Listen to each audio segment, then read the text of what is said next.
present as well. We are outside the presence of the jury. Are you ready for the jury, Ms. Pearson? Yes, Your Honor. Mr. King? Judge. All right, thank you. Let's bring the jury in, please.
Please be seated, everyone. The record should reflect that the jury is back in the courtroom. Right before the break, Ms. Pearson was direct examining Agent Higashi. And Agent, I will remind you that you are still under oath. Okay? Yes, Your Honor. All right. Ms. Pearson, you may proceed with your direct examination of Agent Higashi. Agent Higashi, before we get to your results in this case, I would like to talk about firearms and ammunition and how firearms work. Okay. And if you could step down.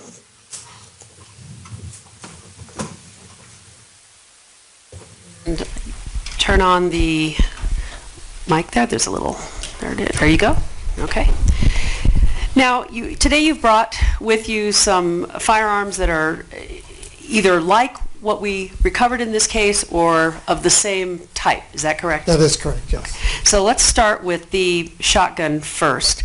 And I want to show you first, did you examine the shotgun that was seized in this case, which is People's Exhibit 277 that was previously admitted and identified? Which was? Previously admitted and identified as the shotgun seized in this case. Is that A70? Yes. Okay. Yes, it is. And if you could hold that up, and then just one moment. For the jury? Or? Yeah, just for the jury, just one moment. And if you could then also hold up the one that you've brought with us today, which you've indicated you've made safe. It doesn't have a firing pin, so it can't fire. Is that correct? Yes, that is correct. I removed the firing pin from this shotgun, so it is incapable of firing. And would using the guns that you brought today help you to explain your testimony to the jury about how firearms work? Yes, it would. Now, looking at what we seized in this case is People's Exhibit 277 and the Remington 870 that you brought with you today. Are these the same type of shotgun? Yes, they are. The action mechanism here in the receiver, they're the same, have the same function, different, slightly different furniture on it, and the one that I was given to examine had a 6-round magazine, so the magazine extends a little further, but everything else about it will function the same. The way that it loads, fires, would all be the same? Yes, ma'am. Now, starting out with a shotgun, we've seen, obviously, magazines for some of our other firearms. We don't see a magazine that protrudes from a shotgun. Correct. Well, this is the magazine tube. So it's a tube under the barrel, serves as the magazine. So what do you have to do to load a shotgun with ammunition? Okay. First of all, the pump has to be forward. That allows access to the magazine tube here on the bottom. So in the bottom of the receiver, there's a cutout with a little lifter. And some of you can probably see that. There's a bright orange button there that shows the user that we have an unloaded shotgun. You've used the term receiver. What does that mean? That's the middle section of the shotgun here that has the trigger group, and it has some other mechanisms in here that allow, it's elevator mechanism, so it will allow the shot shell from the magazine to go up into this little receiver area, and then as you push the slide forward, it'll take that round and put it in the chamber of the shotgun. Did you bring with you what are dummy rounds Yes, I for did. shotgun shells? Yes, ma'am. And if you could show us then how you would load a shotgun. Okay. Now these, I can hold them for you if you like. Thank you, Karen. These orange shells, is there anything in them? No, these are hollow plastic orange, but they're the same outside diameter of a regular 12-gauge shot shell. And if you have shotgun shells, you buy those separately. Yes, ma'am. And then how do you load them into a shotgun? Okay. So they're simply put in the bottom portion of the receiver here and into the magazine tube. This particular one will hold 4 in there.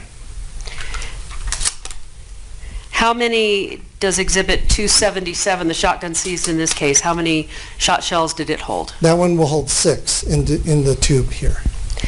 Once you've loaded the shells into the shotgun, what do you do next if you want Okay. to fire a gun? Since this shotgun right now is locked, one, you could pull the trigger. That would help release the pump. Or there's a little lever here on the left side of the trigger that will also release the slide. So you would pull it to the rear. That round from the magazine is now in a position to where if the slide is closed, now this has chambered around from the magazine. The gun or the shotgun could then be fired.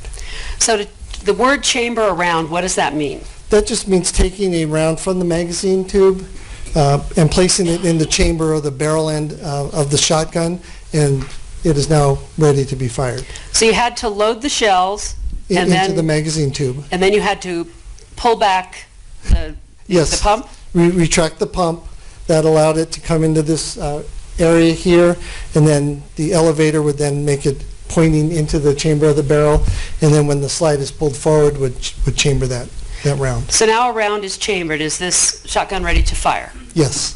And once you fire the first round, Okay. are you able to do that? Yes. Now, under normal circumstances, would the shotgun shell fall out of the shotgun? No, ma'am. It would be just like it is now. It would still be in the chamber. You would have to manually work the pump to extract and eject the fired casing if it had fired. So now let's say you fired it once. Okay. What do you do next? You pull the same pump to the rear, causes that shell to fall out. The next round is in the elevator system, ready to be loaded into the chamber. So once the slide is pushed forward, it chambers the next round. And then you fire your second round, Fire the second round. Whoops. and you have to pull back in order to Right, eject you have that to casing. eject that back. And normally, this would be shouldered or level, and then back forward. When a casing is ejected, a shotgun shell casing is ejected, how far does it go? It goes back as far as one would operate the pump, but generally not very far because it's manually operated, as differentiated from the rifle or the pistol where it's under the force of the firing process. So this is a manual extraction, so it depends on the force you apply to it. So in the firearm in this case, the shotgun in this case, Exhibit 277, when you have this at shoulder level and the shotgun shell is being ejected, how far would you guess it would go? Where would it land? And what direction does it go to? Well, since the port is on the right side, it will probably go about 5 feet or so to the right. Okay. And if you could do this one more time, please. Okay. Now, shotgun shells, we've seen previously admitted BBs Yes. that are from shotgun shells. Yes. How many BBs were in the shotgun shells that were fired in this case? The loads that were fired, I had to calculate it out because I couldn't find any of those at any of the local stores. So the calculated number was 100 separate BB shot in each round fired. Does that tend to be an accurate number, or is there a plus or minus on a 100 shot round? I'm going to say that it's probably 100 when they do that. Because they load to a weight, that's how many 177 size BB shots are in that particular load. How fast does a shotgun round travel? That particular load is listed at 1,300 feet per second. And can you compare that to something like the speed of sound? Speed of sound is about almost 1,100 feet per second, so it's a little faster than that. The 40 Smith & Wesson typical bullet's about 1,100 feet per second. So again, the payload is traveling at a pretty high velocity. From the shotgun? From the shotgun. And while you're still here, I'm going to show Okay. you People's Exhibit 1228. Okay. Do you recognize that? Yes, I do. Is that something that you created? Yes, it is. And is that a shotgun shell? Yes, this is a similar load, something that I could find at one of the local stores. It was a little lighter in weight, so I think this one had 94 pieces of shot in it, but it had a much higher velocity. So this one's rated at 1,700 feet per second. Would this be useful to help explain how a shotgun shell is made?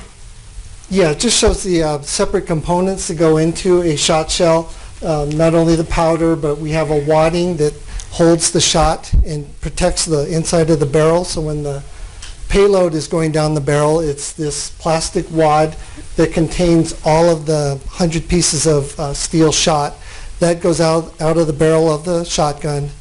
And if, Your Honor, I would move to use Exhibit 1228 as a demonstrative exhibit. I'm not sure what you mean by that. Well, I wanted to mark it as that. I want to show it then to the jury using it on the Elmo. So. Any objection? No. Okay. The request is granted without objection.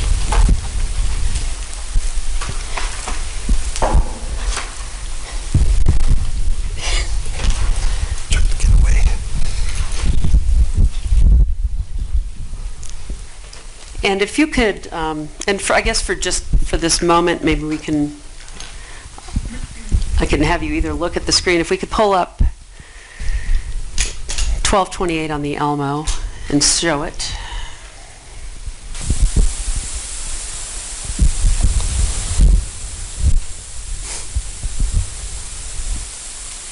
And is that with the light off? Okay. If you could tell us, what are we looking at in this exhibit? Okay, I'll use the pointer, sorry.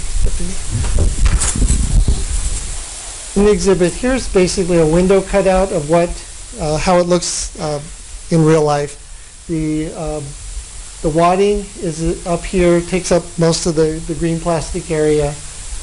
Up here is where the loose wad is, and it's pretty sizable, and it's got a little plastic tail on the bottom. All the shot, there's 94 pieces here, all that would be loaded into this area of the wad.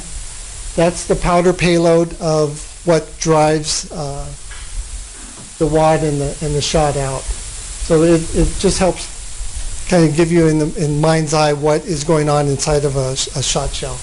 And to the left there, what we're looking at is gunpowder? Yes, the gray pieces in the Ziploc bag is gunpowder. And if I could have up previously admitted exhibit 2932, it's a photograph.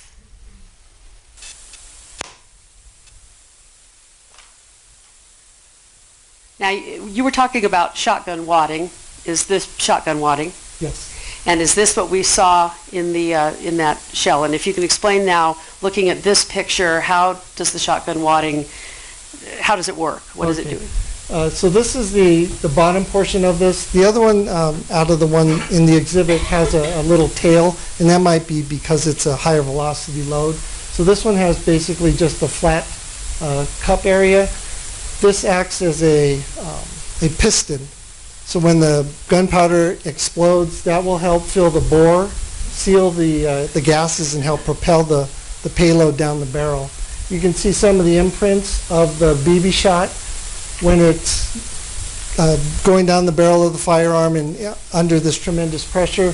The BB shot will impress itself into the wad, so sometimes that's what we can use to help determine the type of shot that was fired in it based on the dimple that's left.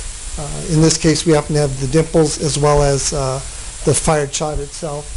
But this is what happens. It has, it's scored or has little fingers on it. So as soon as it clears the barrel, the fingers will start to open up. It's a much lighter weight than all the BBs.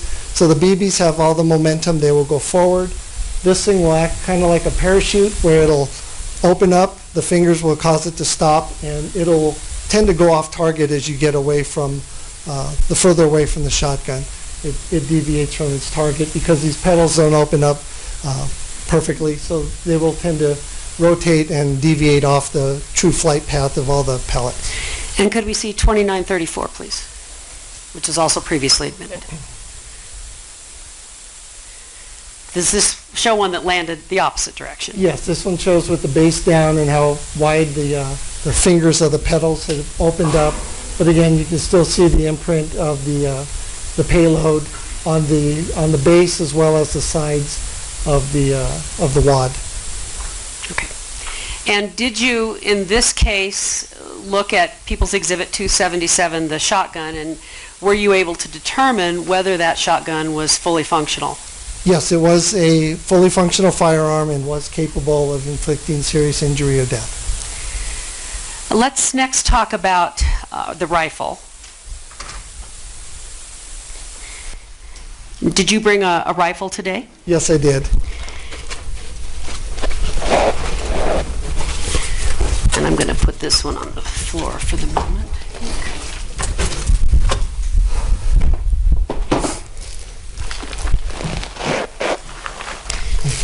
Now, did you also examine People's Exhibit 706, which is the Smith & Wesson MP15? Yes, I did. And did you bring a rifle today as well? There's the exhibit. And yes, I did bring a rifle.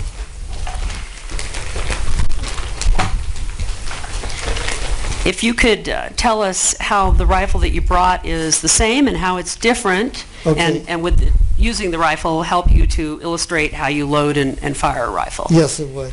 So this is one of our duty rifles that we have at CBI. Similarly is the collapsible stock. It's adjustable. This becomes important for our guys when they have their vest on. Usually you want it shorter because you have this football type pad on. So it has adjustability on that. Let's see here. On this one, the one that you brought looks like it's shorter than People's Yes, Exhibit 706? We also have a shorter barrel. This helps it fit in our vehicles versus normally. So this is a 14.5-inch barrel. The one I examined was a 16-inch barrel. The big difference is this one has a roll mark that says Colt. The evidence item was a Smith & Wesson. Same design, same exact everything. All the parts would interchange with each other, so there's more similarities than differences. The big difference is the roll mark. This is a different brand, but they all are designed similarly. They all function very similarly also. Now, I presume that the first thing you'd have to do in order to fire this would be to insert a loaded magazine into it. Yes, that is correct. As it sits now, it is a very safe weapon. And it has no firing pin in it, no ammunition in it, it cannot fire in this That courtroom. is correct, yes. Did you bring a magazine that would fit into this rifle with you today? Yes, I did, and I also brought inert or dummy rounds that we use in training. The bright orange tip helps us know, users as well as the instructors, that we have some dummy ammunition, and the bright orange also helps when we have to pick them up at the range. I would first like for you to load a magazine, if you would, so that we could see how that's done.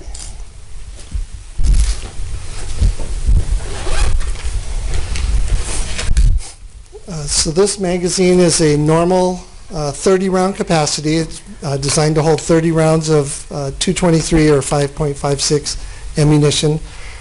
And before you go any further, will you explain the difference between, 223 and 5.56? The difference is very slight. The 5.56 is the military designation. The lead of the barrels are slightly different. For all intents and purposes, they're the same thing. You can use 5.56 ammo you can use 223 Remington ammo, which would be commercial ammunition, in either of these firearms. There is some issue possibly with using 5.56 ammunition in a 223 rifle. So generally use the 223 Remington. That's what we use in our training, and most of our as for duty ammunition, that's what our specs have. But 5.56 ammo in a 5.56 rifle will work perfectly also. In this case, was the ammunition seized 223 or 5.56? It's 5.56. Okay. Now, looking at the top of this magazine, it looks like it has a bullet in it, but that's not? No, that's part of the magazine part called the follower. This just helps. There's a big spring in here that's all coiled up, and all this simply does is go up and down. So if you load a number of rounds in it, it'll compress the spring, and as the rifle or the user inserts ammunition into the gun, the spring will uncoil and move upward. There's also a part on here that will help lock the gun open when it's empty, so the user knows I need to reload. But in this particular case, we'll just load some ammo, I guess, right? And how many rounds does this magazine hold? This magazine with this follower is designed to hold 30 rounds of ammunition. Did you examine 30-round magazines in this case? There were, I think, 3 30-round magazines that were submitted, but quite a few of them were 40-rounders or 100-rounders. So if you would show us how you load ammunition into a magazine. All it is simply placing it, there's some feed lips in the back half of the magazine, so you want to put them down right there so they seat in the back, and this will be done. Just easily insert them. Now there's a spring in there. Is it hard to push the ammunition down onto the spring? No, not quite yet. When we get down to about 28 or 29, it'll get a little more difficult. But for now, it just goes in very simply. And you have to load it one bullet at a time? One bullet at a time, unless you have stripper clips that you can have 10 rounds on a stripper clip, and this little tool that can help insert them rather quickly, but we don't have that here. Is loading a magazine something that is easier for you because you've been doing it for, I'm guessing, decades, as opposed to somebody who hasn't been doing it so long?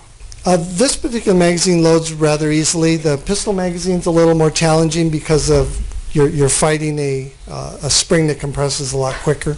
So this one's actually fairly simple.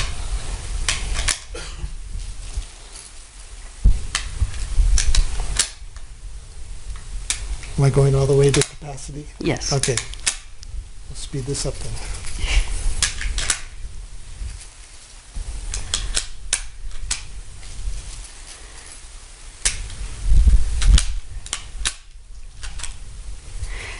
How many rounds now magazines this size, are they used by law enforcement? Yes, ma'am. How many rounds does law enforcement load in a 30-round magazine? At our agency, we normally go with 28 because there's sometimes a problem if there's 30 rounds in the magazine, even though you load it to capacity. If you try and load it into your rifle when the bolt is forward or in a particular condition I'll show you, the magazine won't lock up reliably, and that can be a big problem that we have out on the range. which would translate to a really bad problem out in the field if the agent had to reload his gun and was unable to seat the magazine.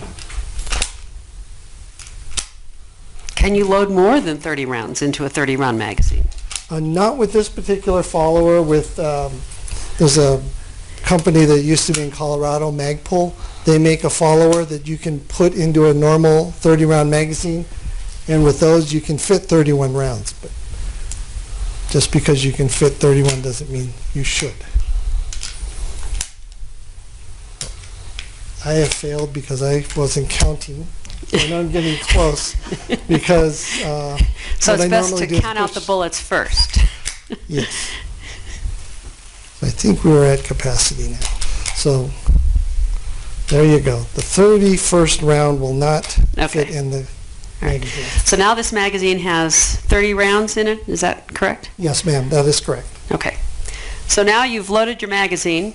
What do you do now to load your rifle? Okay, so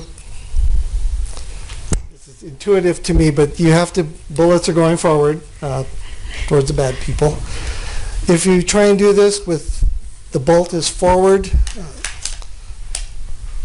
So show us where the bolt of is. course it went in. So the bolt is this portion of the rifle. So right now this is actually seated.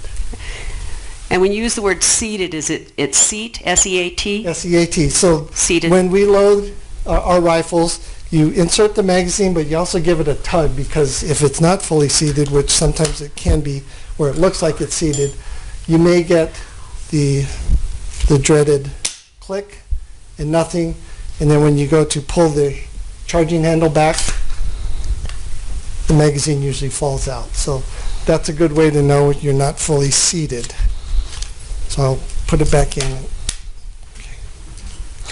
So once you've gotten the magazine into the rifle, what do you do next? The best way to do it with this rifle is on the top here, there's a thing called the charging handle with a little latch here.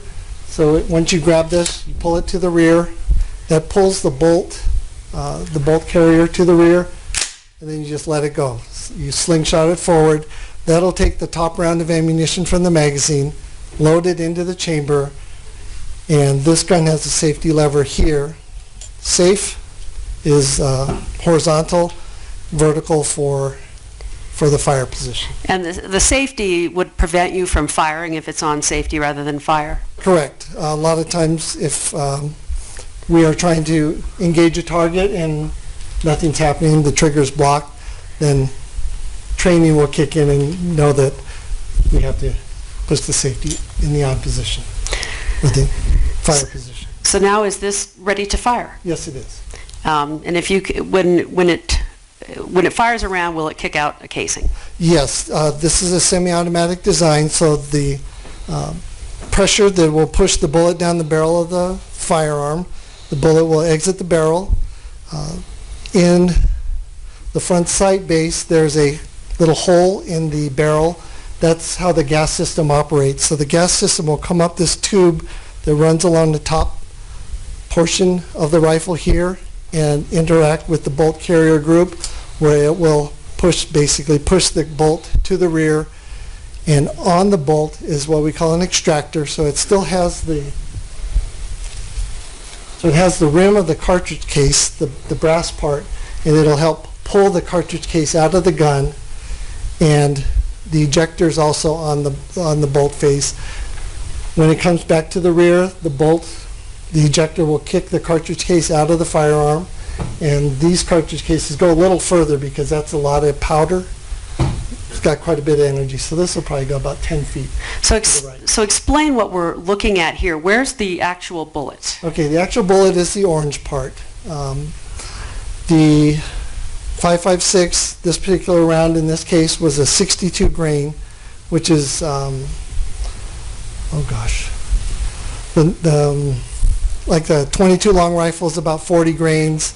Just trying to give you kind of perspective. The 40 caliber ammunition that we have in this case, how many grains are in those bullets? That's 165 grains, so it's about a third of that bullet mass. But these come out at a lot higher velocity. Well, because we've seen in this case injuries caused by rounds this size Yes. tend to be much larger than what you'd see from a .40 caliber bullet. Objection. Sustained. What causes, if this has less grains of gunpowder in it, what causes it to be considered a high velocity round that's more damaging than a .40 caliber round that has more grains? Characterization to be more damaging. Sustained. Can you explain how this round differs in the speed it travels versus a .40 caliber round? Okay. The 62 grain bullet that is involved, or that I examined in this particular case, it generally travels out of a 16-inch barrel at about 3,000 feet per second. The Spear Gold Dot that comes out of the 40, like the Glock 22 that I have to show you later, travels at about 1,120, 1,130 feet per second. So it's a relative thing. Smaller bullet, but traveling really fast versus a larger bullet going relatively slow compared to this. Now, you said that the speed of sound was around 1,100 feet per second, roughly, Roughly. and the bullet is traveling at 3,000 feet per second? Yes, ma'am. So you would have heard the bullet, so you wouldn't hear the bullet until after the bullet had traveled. Right. The bullet is going to cover the distance faster than the sound. So now, are you able to pull the trigger on this with these dummy rounds in it? Yes. So the gun is on fire. The safety lever is in that vertical position. Merely just pulling the trigger, which is about 6.5, 7 pounds. That would cause, if this was a live round, cause the round to go down the barrel. The gases would work and would basically drive this bolt carrier. There's a big spring in the back of this stock area. So this would cause it to go to the rear and eject out that cartridge case. Carry handle doesn't go back and forth. The carry handle stays put, but I have to do that to manually work the bolt. So now the bolt close forward on the next round of ammunition. And again, do the casings go to the right? Yes. How far can a casing from a rifle go? Asked and answered. This is with a different weapon, no more rule. No. He just said 110 feet. Oh, I'm sorry, then I missed it. Does it normally go about 10 feet? Can Yeah, they go normally- further? It can go further, but typically it's about 10 feet. That's usually how our guys are spaced apart, and usually the guys toward the right get the brass hitting them on the back of the head or whatever. Now, if you fired the rifle the first time, what do you have to do to fire it a second time? Second time is release the trigger so the disconnector can reset itself, and then pull the trigger again. And the same for each consecutive round after that? Yes, ma'am. Do you have to do anything else it'll continue to fire until it either Right. is out of ammunition or jams, is that correct? That is correct. You have to pull and release the trigger each time. Now, this is a large-looking gun. Is it harder to fire than a handgun? No, this is actually a pretty easy weapon to fire because you can hold it up to your shoulder very easily, and with a red dot sight, we normally have a red dot sight on here, so you just keep with both eyes open, look at the red dot, superimpose that on where you're going to shoot, and pull the trigger until you stop pulling the trigger. Does it have a lot of recoil where it's, hitting you in the shoulder as it's firing? No, this is a very soft recoiling system, and other than the loud muzzle blast, it's very easy, very simple to shoot. Based on your experience, is it easier to shoot than a handgun? Objection, relevance. It's asked and answered. I think you answered that question already, Sustained. That's the last and answer. One second.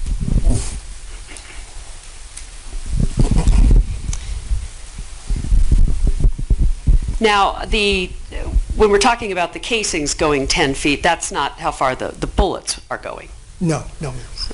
And we've heard from some witnesses in this case who've been in the military who have described M16s. How does this compare to an M16?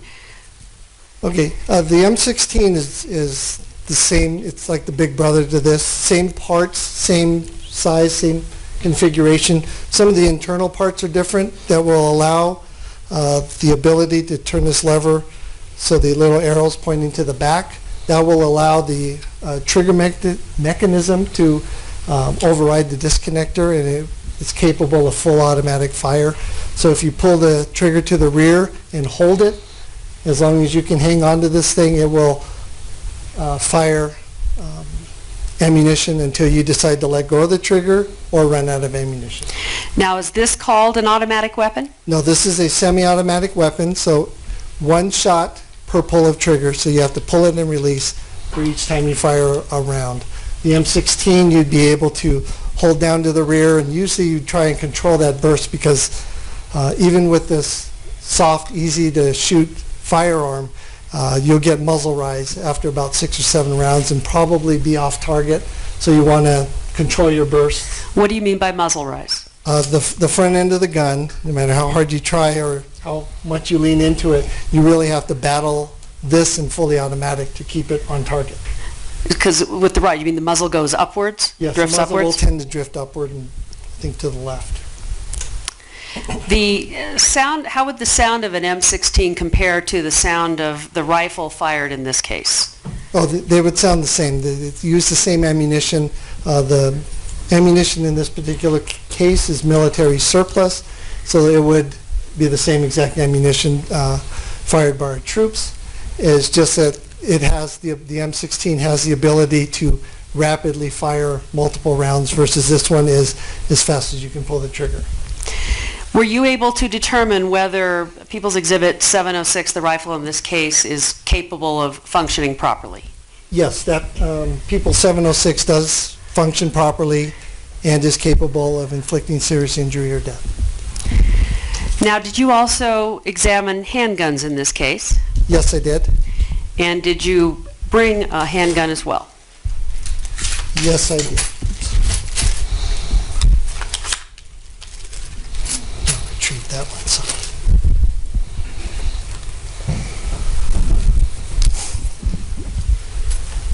Lots of pouches. Here we go.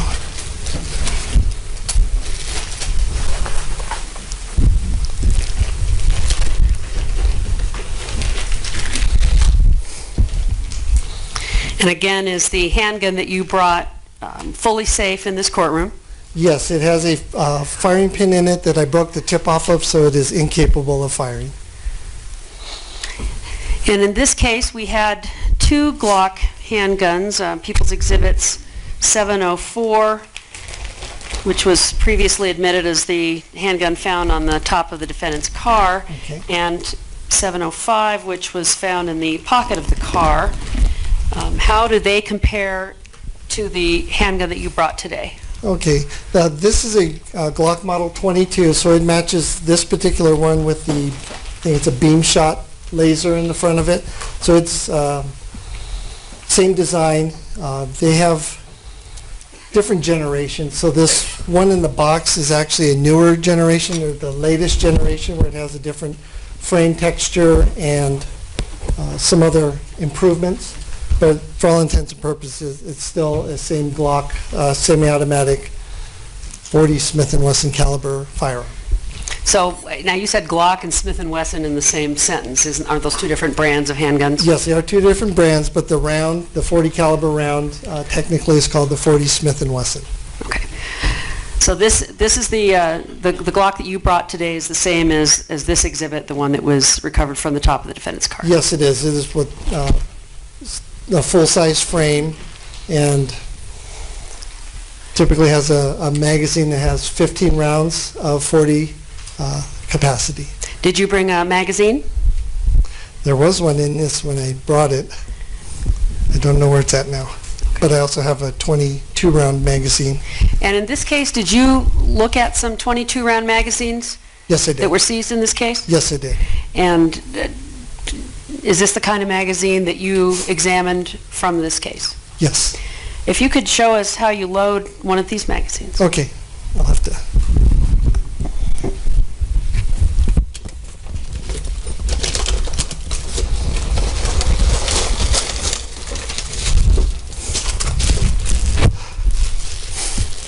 So I have more dummy rounds, bright orange plastic tips. These are used to simulate live ammunition. We also stick them in magazines when we're training because this will help the shooters realize that sometimes they're anticipating the shot. So try and remember to count this time.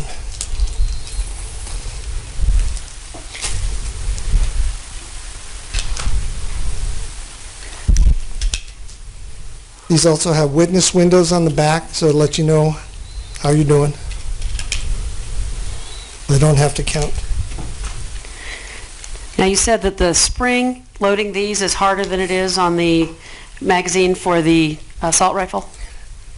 Yes, when I get down towards the bottom, I'll really have to lean on this thing to get the last couple of rounds in.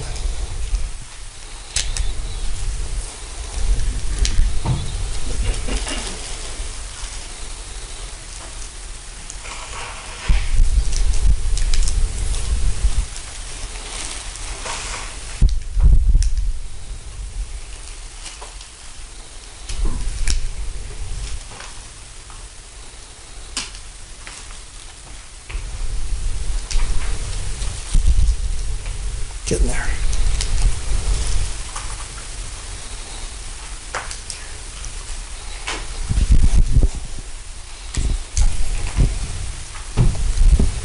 Two more to go.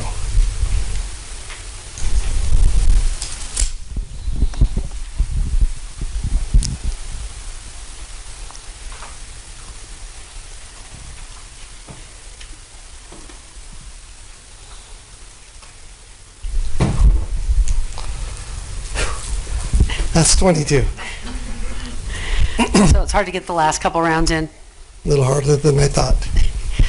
And is this if it's a new magazine or an older magazine, does that make a difference in terms of how strong the springs are in the magazine? Yes, it does, and this proves that this is a brand new magazine, and it was very difficult to get that last round in. Okay. Now, once you've loaded your magazine for your handgun, how do you load the magazine into the handgun? Okay, this is the easy way. When the slide is locked back to the rear, there's a little lever back here that will help lock the slide to the rear either when you're empty or if you manipulate that with your thumb. Merely just inserting the magazine, the little magazine catch here made a little click.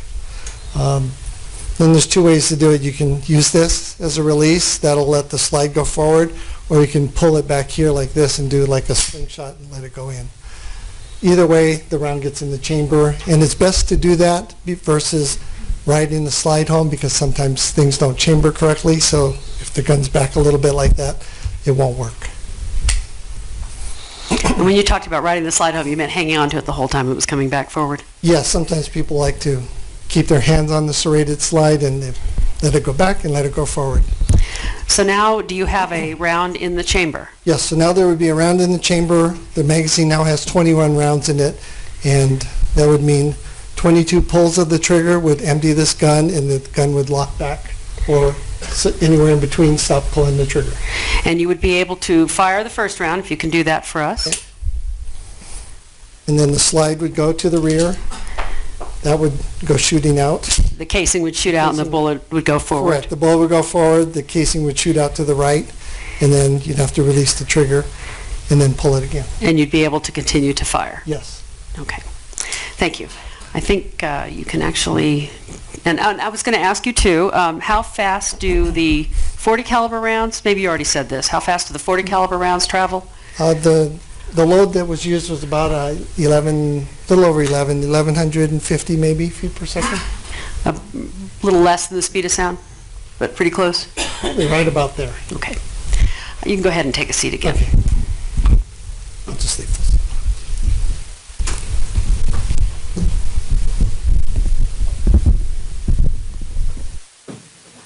Did you examine both of the handguns in this case, People's Exhibits 704 and 705, and were you able to determine whether they were fully functional? Yes, both Glock pistols, the 22 and the Model 23, were functional firearms and were both capable of inflicting serious injury or death.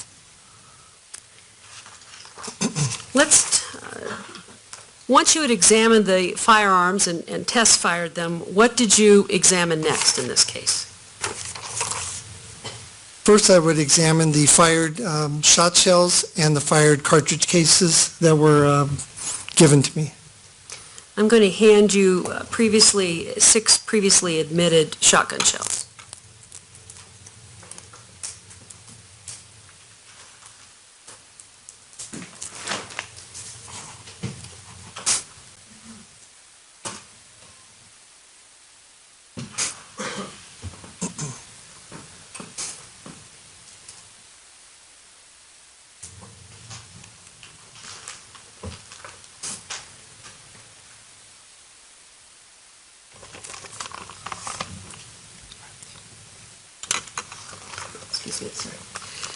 Now, I've handed you 6 exhibits, 205, 243, 200, 201, 203, and 204 that were previously admitted in this case. Do you recognize those items as items that you examined? Yes, I do. How do you recognize them? I have the case number, the item number on both smaller envelopes as well as the evidence items themselves. And were you able to determine to a reasonable degree of scientific certainty whether any of these spent shotgun shells were fired from the Remington 870 shotgun? Yes, I was able to. And were they in fact all fired from that gun?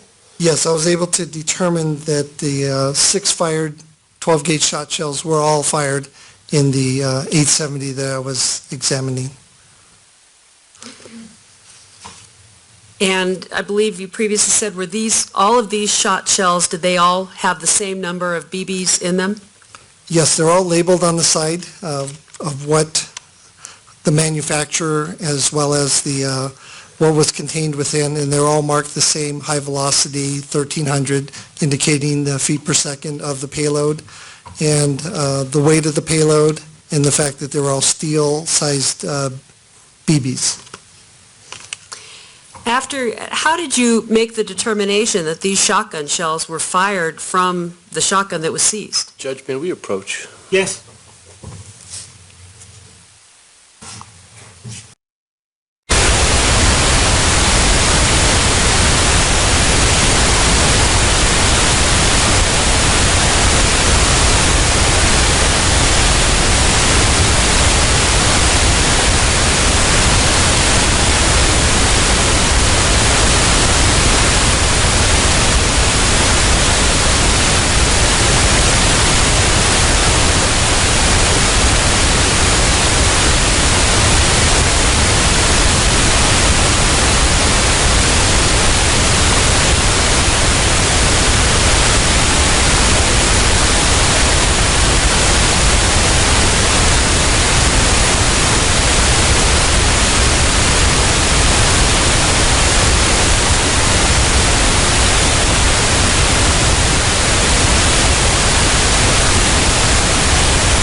All right, the objection is sustained. Ms. Pearson? Agent Hagashi, was your conclusion that to a reasonable degree of scientific certainty, those shotgun shells were fired from the shotgun recovered in this case? Yes, it was. And how did you make that determination? It's based on a microscopic comparison of the known exemplars that I generated by test firing the Remington 870 with ammunition that was similar to what was found in this case, and comparing them under the microscope and looking at features around the firing pin impression, in this case called the breech face impression of that shotgun that are impressed onto the surface of the primer mechanism of the fired shot shells. I look at that under my comparison microscope, and that allows me to look at both items through one set of eyepieces, so I can maneuver them both around and examine the same areas on the known exemplars with the evidence and come to my conclusions. And to be clear, these were all shotgun shells that were collected at the theater that I handed you. You may not know that, but they were previously admitted as that. Yes, ma'am. After you examined the shotgun shells, what did you examine next? Then the 40 Smith & Wesson caliber spear expended cartridge cases from the scene were the next things I examined.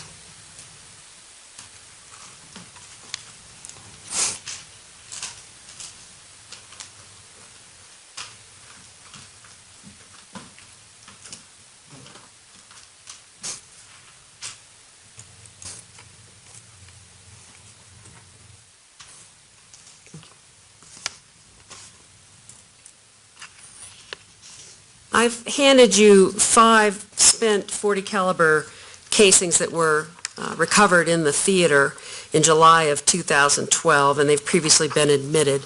Are those items that you examined? Yes, they are. And those are our exhibits 564, 578 to 581. Is that 5? That is correct. What did you compare them to? I compared them to the test-fired cartridge cases that I generated from both of the Glock pistols, the Glock 22 as well as the Glock 23. Were you able to determine to a reasonable degree of scientific certainty whether any of these 5 spent casings that were found in Theater 9 were fired from either of the Glock pistols? Yes, I was.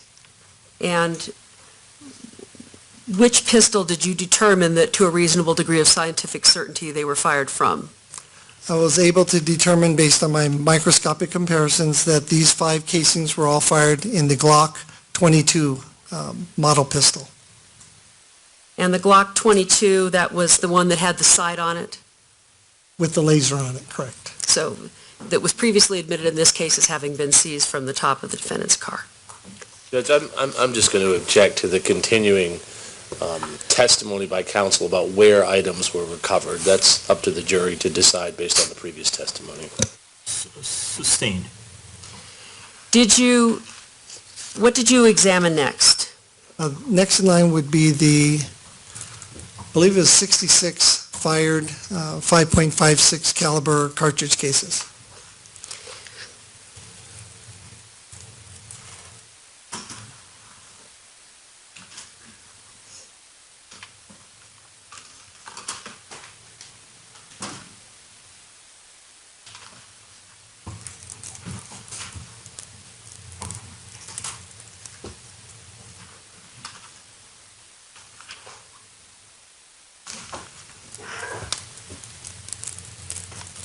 Okay. I'll take these back from you. Okay.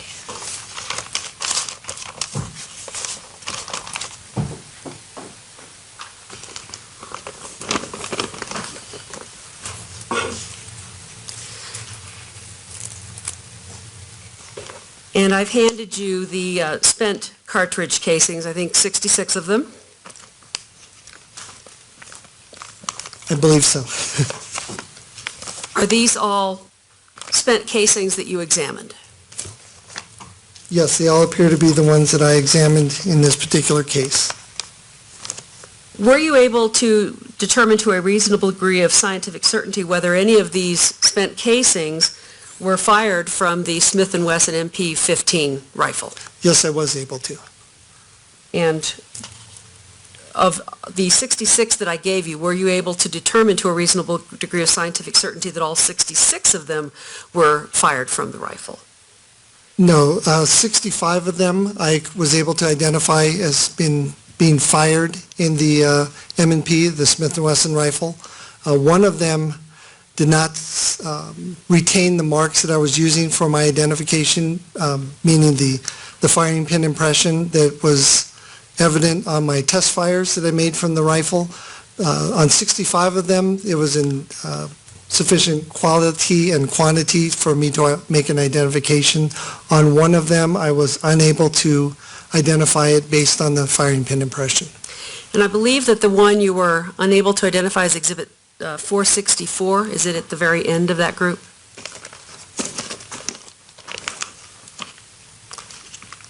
Yes, that would be from the very back. That's correct. Were you able to determine anything about item 464, that it was connected to the rifle in any way? Yes, this particular item, which is my item number 56, was identified as having been worked through the action of the Smith & Wesson rifle based on the extractor marks that were found on this fired casing, and I compared that to the test-fired rounds that I generated from the Smith & Wesson rifle. What do you mean by worked through the action of? Because during the firing process, firearms examiners are able to look at the firing pin impression, because that is a process made, or that is a tool mark made during the firing process. Also,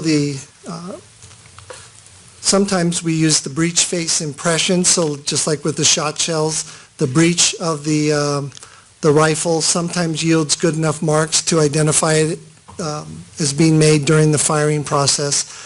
Those marks weren't present in a quality that I would use for an identification. So I had to look elsewhere on the fired cartridge case in People's 464 for other areas of where that rifle may have come in contact with this casing, because the marks due to firing were not sufficient for me to identify. So I did find an extractor mark on People's 464 that I could identify to the Smith & Wesson rifle. So again, it's a fired casing, but the marks that I was using to identify the fired casings to the rifle were not present on this particular one for some reason, but I was able to identify the extractor mark. So it does have evidence of being in the Smith & Wesson M&P 15, just I couldn't identify it as being fired in. After you examined all of the spent casings in this case, what did you do next? The next task, again, I would go with the slightly easier task. There were 2 fired .40 caliber bullets, and that's the next I would go in line for my comparisons.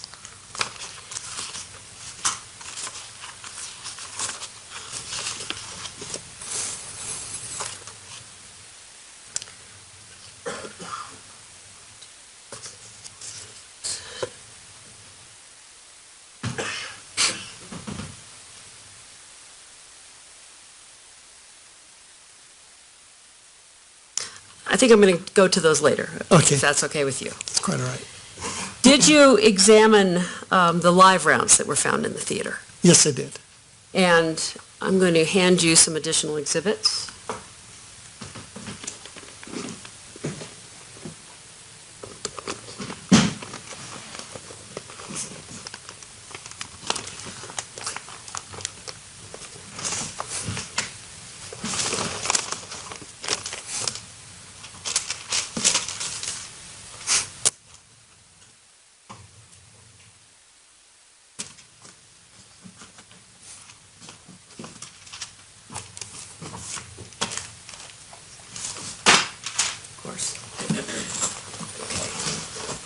Well, I'm just going to give you the things in this box. How's that? And I'll take these. Okay.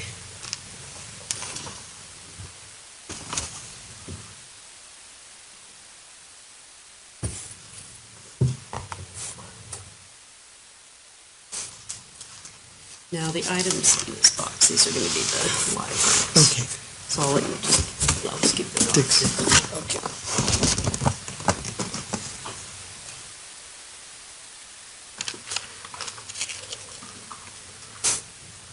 I've handed you a number of live rounds of .223 ammo that were previously collected and admitted in this case. Yes, If you can look through those, are all those items that you examined?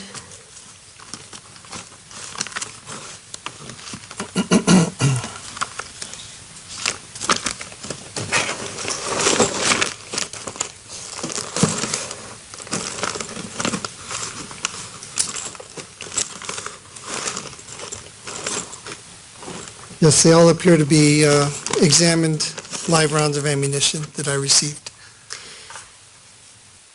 Now, these live rounds have head stamps on them, and we've noted previously some of them have LC11 and some have LC12. Correct. Do you know what that means? Yes, I do. What does it mean?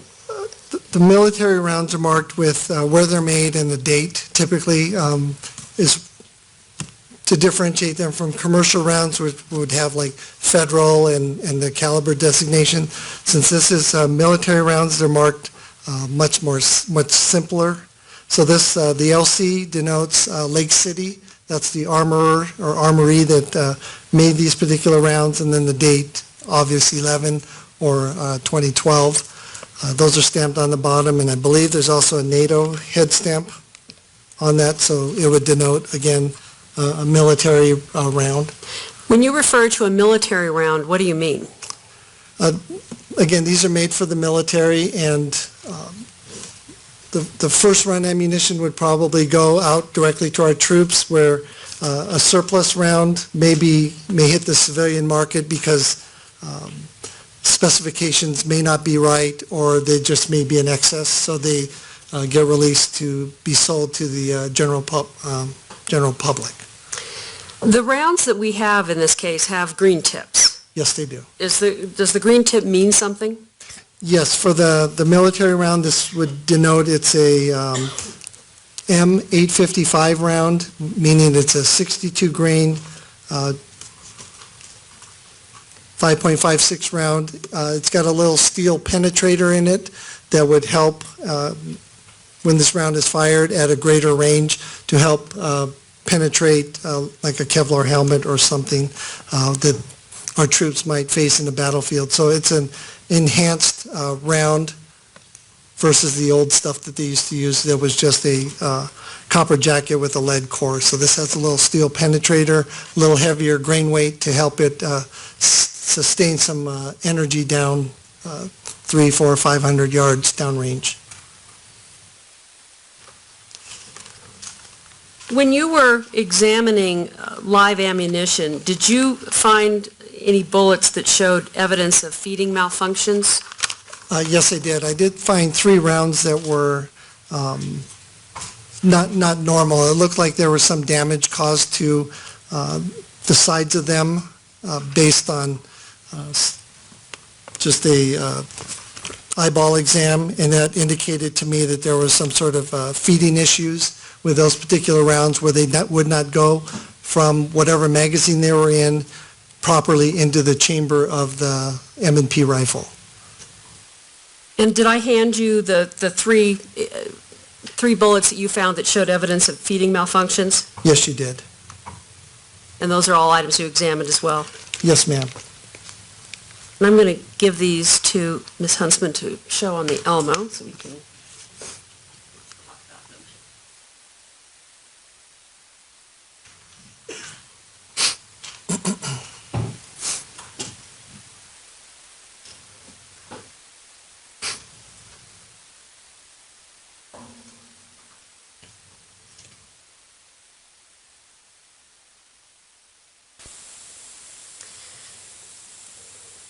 And we are looking at, which exhibit number is this? 576? And if we can sharpen up the bullet as much as we can, if you're able to show us on this round what evidence you see of a feeding malfunction. Okay, this particular round was especially bad. If you're going to stand up, if you'd then turn the microphone, or let me give you the handheld mic. You know, if I can turn this one back on. I have this one. I don't know where I left it. Here we go, Karen. That's right in front of me, right? Oh, if it's a snake, it would have bit me. Or you can use Safe to that.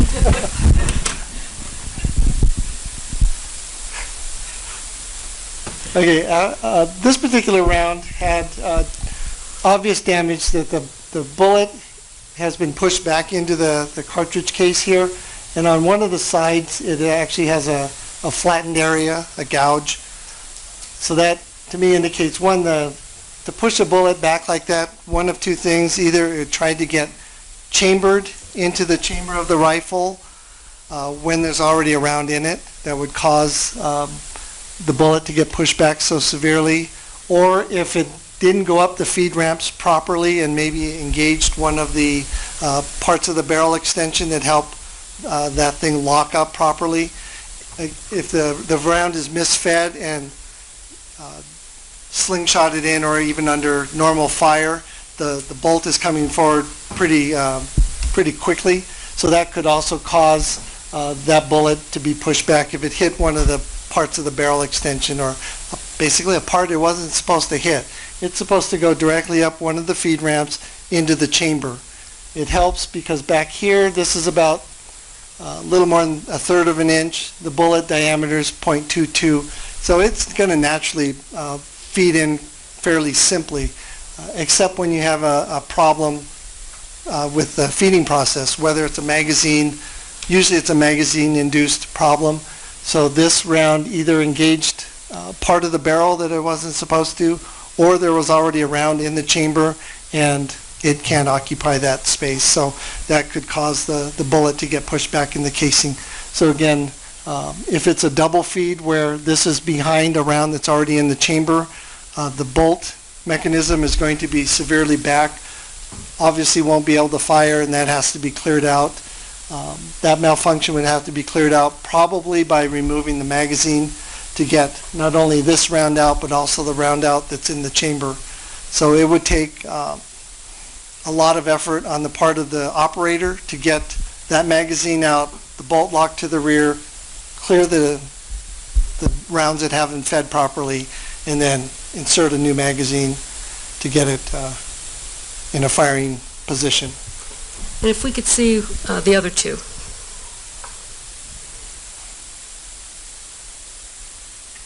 This is Exhibit 566.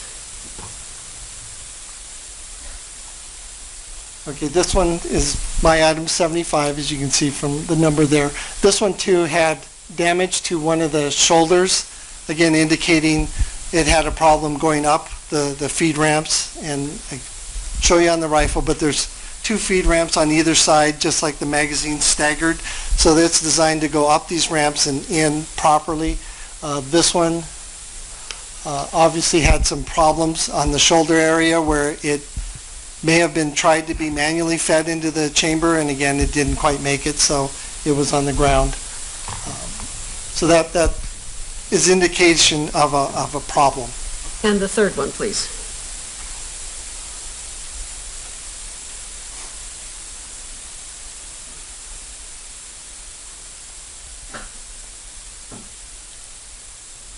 And this one too, one of these had a deep gouge in the shoulder area, and that's something that I experienced when I test fired the rifle with one of the magazines. The bullet didn't quite make it up and into the ramp, and when the bolt came forward, it forced part of the body of the cartridge case into one of the locking mechanisms on the barrel extension, causing it to basically lock up. So there was damage on this live ammunition to indicate that it didn't feed up into the ramp properly. So those were just noted that these rounds didn't make it into the chamber properly, and there was some damage. You can take that down. Was the live ammunition that you looked at, that was what we've been calling the 223 or the 5.56 ammunition, was it consistent with the kind of ammunition that you would fire from the rifle that was collected in this case? Yes, all the ammunition that I examined was either Lake City 2011 or Lake City 2012 ammunition, and all had the green tip.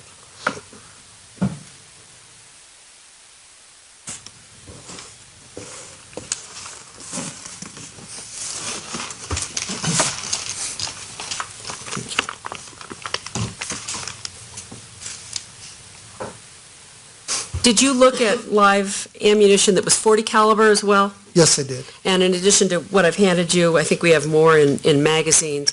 And was all of the .40 caliber ammunition that you looked at consistent with the kind of ammunition that you would fire from the handguns that were seized in this case? Yes, this particular round, my item number 83 was an intact, unfired 40 Smith & Wesson caliber gold dot ammunition. Now, the gold dot ammunition, were they hollow points or not? Yes, gold dots are hollow point ammunition. Explain what a hollow point is. A hollow point has a hollow cavity in the front, and it's best used for self-defense or police use because once it impacts soft tissue, it's designed to disrupt the front end or mushroom, become a larger frontal area, and not penetrate, or basically not over-penetrate. The thing with handgun ammunition, we want to try and get at least 12 inches of penetration. So we can test this stuff into 10% gelatin to simulate tissue simulant. So we can have the bullets, or the bullet designers will attempt to make a design that will function in this gelatin. They'll also put barriers in front of it because we've learned a lot throughout the years of different police shootings that what is required with handgun ammunition. Judge, I'm going to object to relevance at this point. Sustained. Ask your next question, please. The ammunition that you looked at that was all 40 caliber, was all of it hollow point ammunition? Yes, it was. Now, did you also look at some additional 12-gauge shotgun shells? Yes, I did. The shells that have previously been admitted as People's Exhibit 691, and if you can just hold them up so that the jury can see them, they're red as opposed to the green spent shells. Yes. Does that indicate something significant? Mostly a different manufacturer, but on the sides of these, it'll say these are Ranger double-aught buck low recoil shot shells. Explain what double-aught buck means. Double-aught buck means the size of the shot that's contained within. These would be .32 diameter pellets in the low recoil stuff. There's 8 of them, and they go out lower velocity. I'm not sure of the velocity that's normally advertised, but this is a typical load that a police officer might use in their 12-gauge shotgun because you have 8 pellets of great size that can help stay on target. Again, we don't want to get too far away when we deploy these in our shotguns, but they're very effective close range. Now, you said there are 8 pellets in this compared to the 100 pellets, shot pellets that were in the green rounds that you examined. Yes, the green rounds had 100.17 diameter pellets. These are 8.32 diameter lead pellets. And could these red shotgun shells be fired from the rifle that was, or the shotgun that was seized in this case? Yes, these will fit and function in the 870 shotgun. Did you also look at the magazines that were collected in this case? Yes, I did.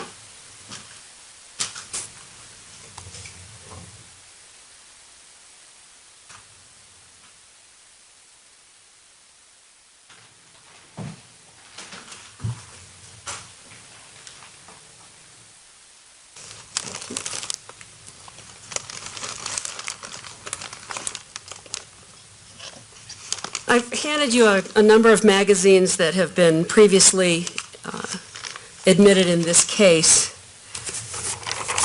Some of them are in a box in a large exhibit with multiple magazines, and then some of them are more singly located there. Did you examine all of these? Yes, I did.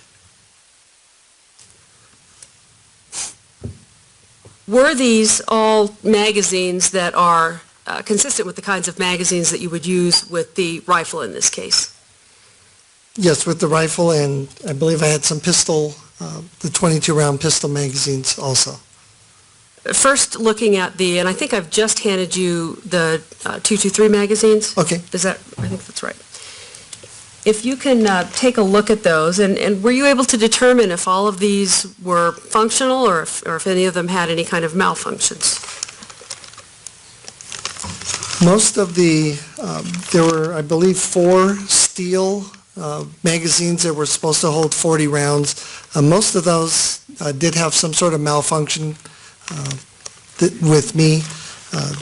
One of them, actually, the top end of it was so distorted it wouldn't even fit in the well of the rifle, so that one I couldn't even test fire.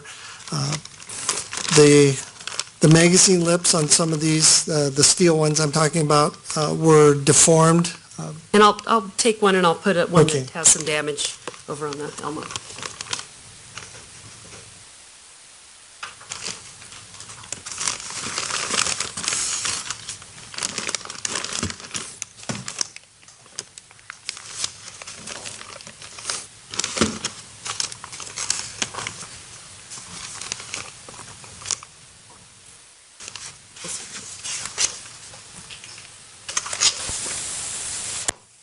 If we could see the exhibit number, please, which should be at the top. And that is Exhibit 256. And if you could show us, I guess, the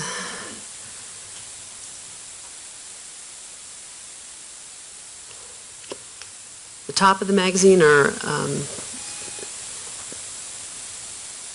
the end. Dale, if you can show us what would be helpful. So up here in this region, this is where the feed lips, the magazine feed lips are, and those are very important in the proper feeding of the ammunition that's contained within to make it work properly in the rifle. The back area of most of these ones that are steel, the one that I brought is aluminum. A couple of the other ones that are brought are aluminum. Those are basically like government issue type magazines. They tend to work the best. This 40 rounder is, again, I guess bigger is better, but in this case the material being steel suffered some damage back here. I don't know when they were probably dropped onto this surface, causing some damage here. So when loaded, they wouldn't hold 40 rounds because the back end of here was crushed. So with 38 or 39 rounds in it, the attitude of the bullet is supposed to be somewhat level with this. Most of these, the bullet would be pointing up, so that would indicate you would have problems making that gun function properly with the altitude of the round not being in the right configuration. So again, there's some wiggle room in how these magazines will function, but most of the steel ones that I examined wouldn't chamber around with even less than capacity, just based on the damage to the magazine lips up here to where it wouldn't feed that first round properly. What would cause the magazine lips to become damaged? The back end of the magazine here appeared to be peened, or basically hit the deck, and if they were fully loaded or close to being fully loaded, that I think 30 rounds of ammunition or 40 rounds of ammunition is probably close to another pound with the heavier magazine. If it falls on that, there's a good chance it might get damaged enough to where it would cause a problem like this. So I don't know if they were damaged previous or having been dropped in the theater. So I can't say when they were damaged, but they were damaged when I received them. You said that these were steel magazines. Were some of the magazines not made of steel that you examined? Yes, some I believe I had 2 of them that were regular aluminum magazines, and the drum magazine. If you could find Exhibit 259.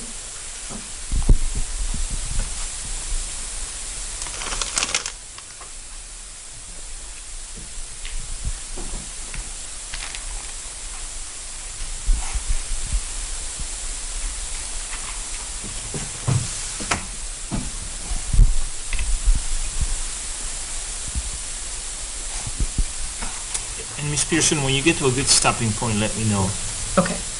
Did you want to stop right at 5, or did you want to go a You few? can go for, if you want to go for a couple more minutes, I'm fine doing that. Okay. Now, Was this a magazine that you found malfunctioned or had damage to it? And I Yes. think, do we need the other?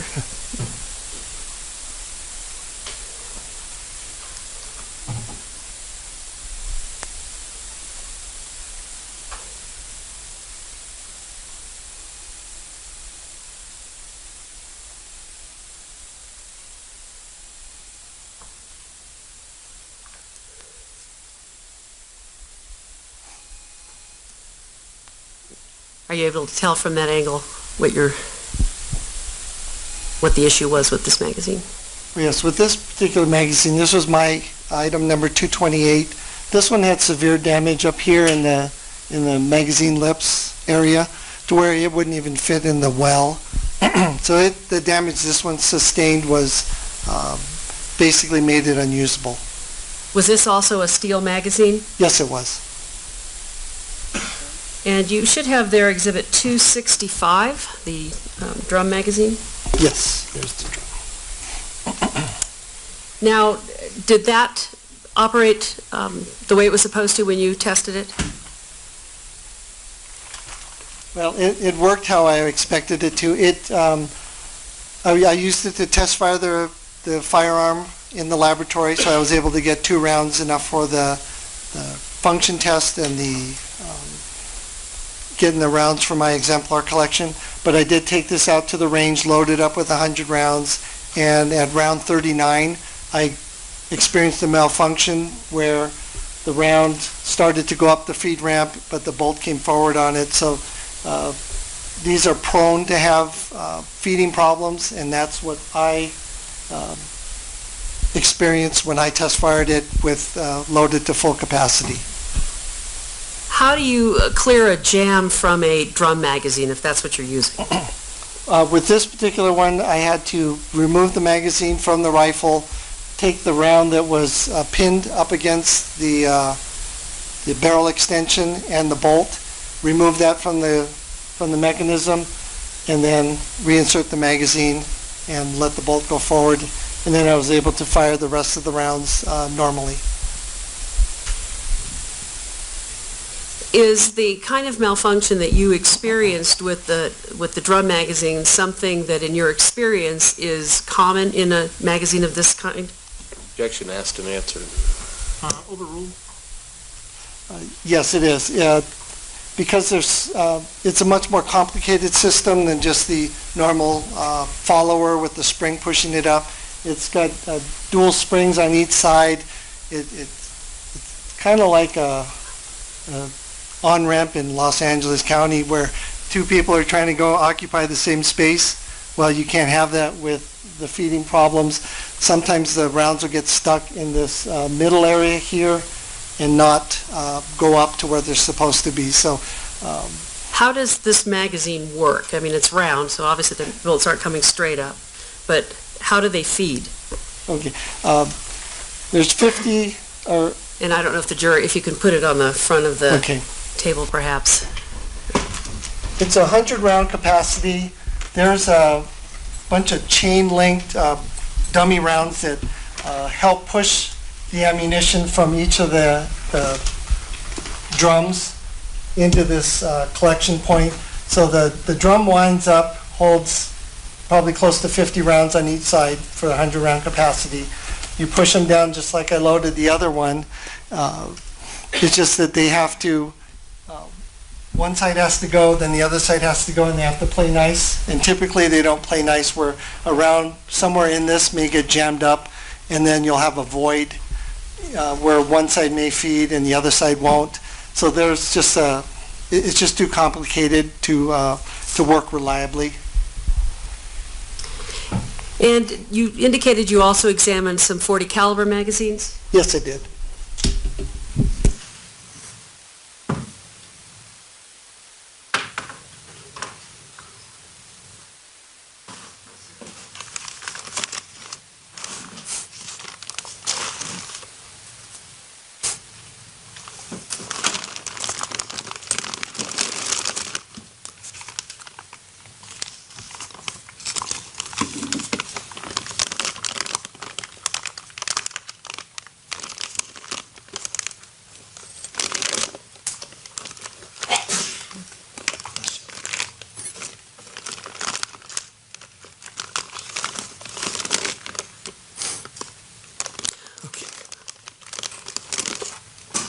Were the Glock, are all of these Glock magazines? Yes, all the pistol magazines were Glock original equipment magazines. And were the magazines that you looked at, are they consistent with the kind of magazines and ammo that you would use in the handguns that were collected in this case? Yes, ma'am. Did you see evidence of the malfunctions that you saw in some of the steel magazines for the rifle in any of these .40 caliber magazines? No, none of these appeared to have any feeding issues or any problems. And this would be a good place to stop, Your Honor. All right, thank you. All right, members of the jury, it's 5:05, so we are going to go ahead and adjourn for the day. I want to remind you that you may not discuss any aspect of the case with each other. I know that it may be tempting at times during the breaks to want to talk about the case, but you have to resist that temptation. You can talk about other things if you wish. I want you to be friendly with each other, but you cannot talk about the case. You cannot talk to anyone else about the case. All you can tell people is that you're a juror in a trial in Arapahoe County, and we anticipate the trial will end in August or September. Please do not talk to any witnesses, parties, or attorneys about anything. To make sure that witnesses, parties, and attorneys do not talk to you, make sure that you wear your juror badge at all times and that it is visible to all those around you. Having your juror badge on will also reduce the risk that people will talk about the case in your presence. But even if despite your best efforts, let's say you're doing everything right, you're doing everything I've asked you to do, you still happen to overhear someone talking about the case, whether it's an attorney, a witness, a person from the public, a person from the media, another juror, you have to let my staff know that you have heard, that you need to talk to me. Don't say what it's about, just say you need to talk to me. So if you happen to overhear or hear something about the case from anyone else, then you need to let my staff know about that. And if that has happened throughout this trial, you need to let my staff know that. Please do not talk to any members of the media about anything. You must not read, view, or listen to any news or media reports that may refer to the case. Remember that there is media coverage of the trial, and so you need to be very, very careful. I've indicated to you that the best and safest course of action is to just avoid news reports or media reports. I know how hard that is, but it's frankly the best thing to do. If you happen to be watching the news or listening to the radio and a story comes on about the case, change the channel or change the station. On the internet, same thing, and it can be tricky because something may come up about the case in a headline and you need to immediately avoid reading it, and so you need to be ready for it and you need to be on guard to do that quickly so that you avoid reading it. And that applies to social media. That applies to any other part of the internet. That applies to any media whatsoever. And it applies to all means of communication. You have to avoid obtaining any information about the case from outside sources. Remember that sometimes the attorneys and I are having discussions outside your presence. If you go and get some of that information that's reported from the media, from an outside source, then what's the point of having the discussion outside your presence? That would defeat the point. The whole point is the law requires that I have certain conversations outside your presence, and so you need to be careful about media reports that may be out there, and that includes social media. I know that people sometimes use Facebook, but sometimes you'll see headlines or you'll see news reports, and that jeopardizes your ability to make sure that you do not see, hear, or read any information about the case from any media report. You cannot visit any locations mentioned in the case or conduct your own investigation outside the courtroom. You cannot start forming any opinions about the case. You must keep an open mind throughout the trial. Neither sympathy nor prejudice for the prosecution or the defendant may affect any of your decisions in this case. Remember that the attorneys have a job to do, and sometimes they're required to make objections and ask to have bench conferences. Don't hold it against them if they do. Please don't infer from my rulings that I'm for one side or the other, or that I like one side. better than the other. I'm neutral in these proceedings. I'm doing my best to apply the rules of evidence and other applicable rules of law. I added to the advisements earlier that you cannot have any contact with the jurors who are no longer on this trial. So some of you may have become friends or acquaintances with them, and you may be tempted to want to talk about what happened or to just say hello.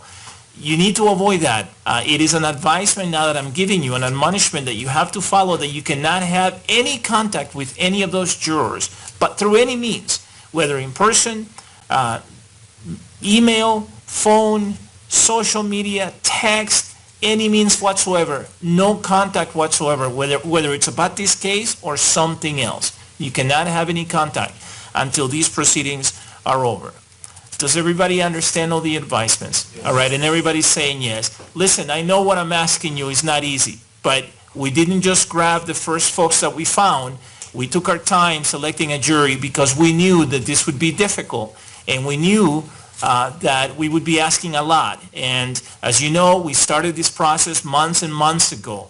If even one of you fails to follow a single advisement, it can create a lot of problems. So please make sure you follow each and every one of these advisements. All right? Thank you, folks. Have a good evening. I'll see you tomorrow morning. Thank you.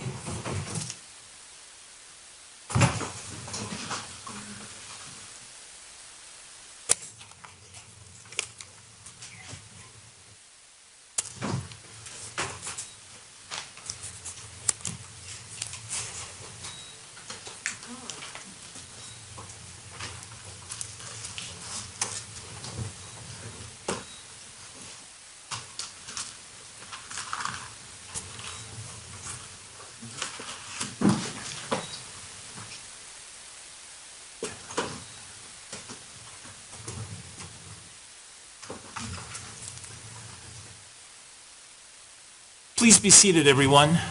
Agent Higashi, you're free to go. Thank you. We'll see you tomorrow morning. You're not free to go. You're free to go for the night. For the night, So yes. we'll see you tomorrow morning.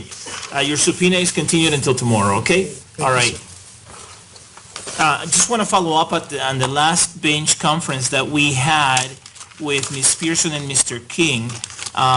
Ms. Pearson was right, and I was wrong. She asked the question by including the language to a reasonable degree of scientific certainty. She asked, and were you able to determine to a reasonable degree of scientific certainty whether any of these spent shotgun shells were fired from the Remington A70 shotgun? That was the first question that she asked in terms of opinions about matching shotgun shells with actual firearms. The next question was, and were they in fact all fired from that gun? And that's the one that I think Mr. King and I were focusing on. That question did not include the language to a reasonable degree of scientific certainty, but the one immediately preceding that one had made it clear that she was asking a question and asking whether the witness had an opinion to a reasonable degree of scientific certainty. And then after that, pursuant to my instruction, Ms. Pearson included that language in her questions. Obviously, Mr. King will have an opportunity on cross-examination to clarify that, and he should if he wants to. He'll have a chance to do that. But I just wanted to make that record because when we were at the bench, she said she had included that language, and Mr. King and I didn't remember that language, and so I wanted to explain that. By the way, right after that question that I read a moment ago, and the answer was yes, I was able to, and then that was the answer to the question that included the language to a reasonable degree of scientific certainty. And then the next question was, and were they in fact all fired from that gun? And then Agent Higashi gave an answer to that. There were no more questions that were answered before the bench conference that did not include that language to a reasonable degree of scientific certainty. The bench conference took place, I think, when the next question was posed, but before the agent could answer it. And when I mean when the next question, I mean the next question that asked about comparing shotgun shells to a firearm. Before that next question about that subject matter was answered, the objection was made and we had the bench conference. And after that, pursuant to my instruction, Ms. Pearson was careful to include that language in all her questions. And then I don't remember any other objections with respect to that. So I wanted to clarify that. Is there anything that we need to talk about at this time on behalf of the prosecution? Ms. Pearson? Your Honor. Is there anything that we need to talk about at this time on behalf of the defense, Mr. King? Or Ms. Brady? Yes, Your Honor. I just want to give the court a heads up that Ms. Teach McGuire showed me an exhibit that they intend to use. It'll be exhibit number 649, and it is a series of Gmail chats. And I just wanted to let the court know that I do intend to object to all but one of the Gmail chats, and I would not object if the court wanted to look at those before the witness testifies. All right. And is that okay with the people if I review that? It is, Your Honor. May I approach? Yes.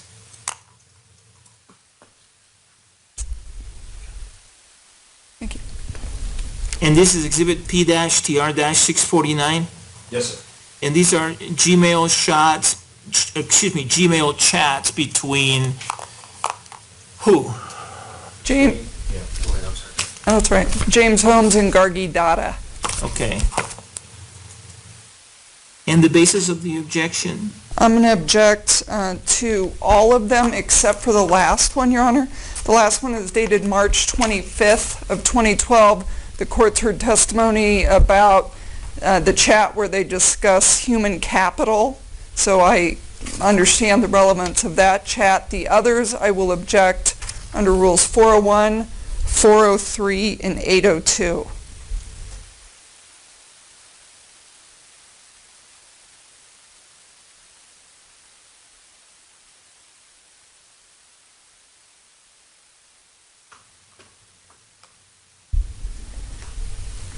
All right, and the people's response to the objection? Your Honor, in this case, it's very similar to the response that we've given to the emails as well. This is even more different than the emails in that these are Gmail chats that took place over an even shorter period of time between two people who had a completely different relationship over the period of time in question than the defendant had with his parents, with people from the school. This encompasses a far more candid, I think, an intimate look at how the defendant was functioning over, I think it goes back to no earlier than maybe October. I could be wrong on that. 1 second, Your Honor. It looks like the first one is October 10, 2011. That's right, Your Honor. I see that too. So it really covers about a 5-month period of time. I think it also serves to put into context that email that the defendant wants to have before the jury in terms of the topics that they had discussed previously. I don't think it's hearsay to the extent that it's the defendant's statements under 801, to the extent that the conversation with Gargi is in there. I think those statements only serve to put into context, just like we've done with the emails, the statements of the defendant. Otherwise, I'd rely upon the arguments that we've made on the emails as well. Are you at this time intending to call Gargi Data as a witness? Yes, sir. That's how we're going to get the foundation to get these admitted. Okay. All right, thank you. I'll take a look at it, and then I'll give you a ruling probably tomorrow, okay? All right, anything else? All right. Thank you for bringing it up to my attention. I appreciate that. Your Honor, one thing. If Yeah. I could tender to the court C-TR-52, which is the demonstrative exhibit that I used. You want to mark it? Okay, Yes. great. Thank you. All right, the court will be in recess. Thank you.